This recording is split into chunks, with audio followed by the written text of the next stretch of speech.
Kalau kamu pernah jalan-jalan ke luar negeri dan lihat harga nasi goreng 100.000 rupiah, jangan kaget. Bukan karena makanannya mewah, tapi karena nilai tukar rupiah emang serendah itu. Tapi kenapa bisa serendah itu? Emangnya kita semiskin itu? Faktanya, banyak orang masih salah paham soal nilai tukar. Mereka kira kalau rupiah rendah, artinya negara ini ekonominya jelek. Padahal, nggak segampang itu.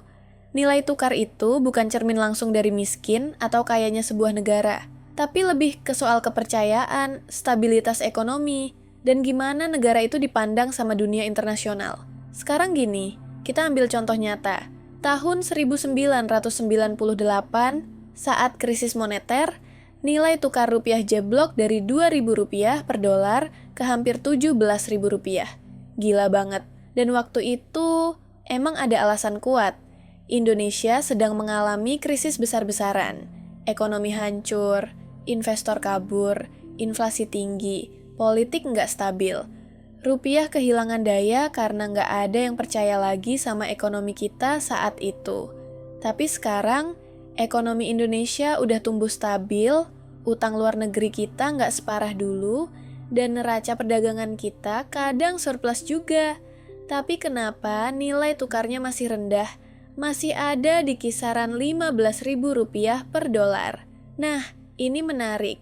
Nilai tukar itu ditentukan oleh banyak hal. Yang pertama, supply and demand. Semakin banyak orang butuh dolar, misalnya buat impor barang, bayar utang luar negeri, atau investasi di luar, maka nilai dolar naik dan rupiah turun. Masalahnya, Indonesia termasuk negara yang masih sangat bergantung pada impor. Dari bahan baku sampai barang jadi, artinya permintaan dolar terus tinggi. Kedua, tingkat kepercayaan investor asing. Negara-negara maju kayak Jepang, Swiss, atau Amerika punya mata uang yang dipercaya dan dipakai di seluruh dunia. Bahkan saat krisis global, orang-orang justru lari ke dolar atau yen karena dianggap lebih aman. Sementara itu, rupiah masih dianggap mata uang dari negara berkembang yang risikonya tinggi. Jadi, begitu ada gejolak global, investor langsung tarik uang dari pasar Indonesia dan pindah ke tempat yang lebih aman. Ketiga, inflasi. Meskipun inflasi kita sekarang cukup terjaga, tapi secara historis, Indonesia punya catatan inflasi yang cukup tinggi. Kalau dalam jangka panjang harga-harga di Indonesia naik terus, sementara di negara lain lebih stabil, maka nilai tukar rupiah otomatis turun dibandingkan mata uang yang inflasinya rendah. Sekarang kita lihat Cina.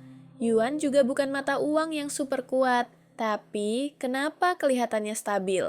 Karena pemerintahnya mengendalikan kurs secara ketat. Sementara Indonesia menganut sistem floating exchange rate, alias dibiarkan mengikuti pasar. Jadi, rupiah bisa naik turun tergantung kondisi global dan lokal.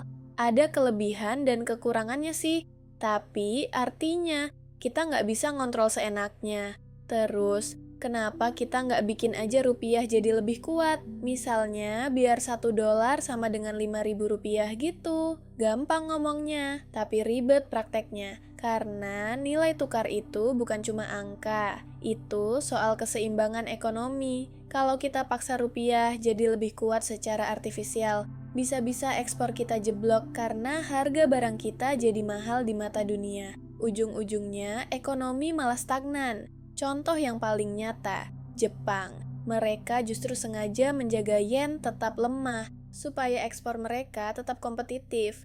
Perusahaan Jepang bisa jual barang lebih murah ke luar negeri, dan itu bantu pertumbuhan ekonomi mereka. Sekarang kita tarik ke Indonesia. Salah satu penyebab utama kenapa rupiah rendah adalah karena kita masih defisit transaksi berjalan. Artinya, kita lebih banyak belanja barang dan jasa dari luar negeri daripada yang kita jual. Setiap kali kita impor barang dari luar, kita butuh dolar buat bayar. Dan karena permintaan dolar lebih tinggi dari pasokan, nilai rupiah tertekan. Selain itu, utang luar negeri juga berpengaruh. Pemerintah dan perusahaan swasta, kita punya utang dalam bentuk dolar. Tiap kali harus bayar cicilan, mereka beli dolar, Dan itu lagi-lagi bikin permintaan dolar naik. Dan jangan lupa, faktor psikologis pasar juga besar banget. Contohnya, waktu ada konflik geopolitik kayak perang di Ukraina atau ketegangan di Timur Tengah, para investor global langsung cari safe haven dan rupiah jadi korban. Padahal kondisi ekonomi Indonesia nggak selalu buruk, tapi tetap aja mata uang kita dilemahkan karena dianggap lebih berisiko. Lalu, ada satu faktor penting yang sering dilupakan, produktivitas. Negara dengan produktivitas tinggi biasanya punya mata uang yang kuat, karena mereka menghasilkan barang dan jasa yang laku di pasar global. Indonesia masih punya PR besar di sini. Sektor manufaktur kita belum cukup efisien dan ekspor kita masih terlalu bergantung pada komoditas mentah kayak batu bara dan kelapa sawit. Kalau harga komoditas turun, ekonomi kita ikut goyah dan itu berdampak langsung ke nilai tukar rupiah. Ini beda sama negara kayak Korea Selatan yang punya ekspor berbasis teknologi tinggi. Mereka jual produk bernilai tambah tinggi kayak chip, mobil, gadget, bukan sekadar bahan mentah.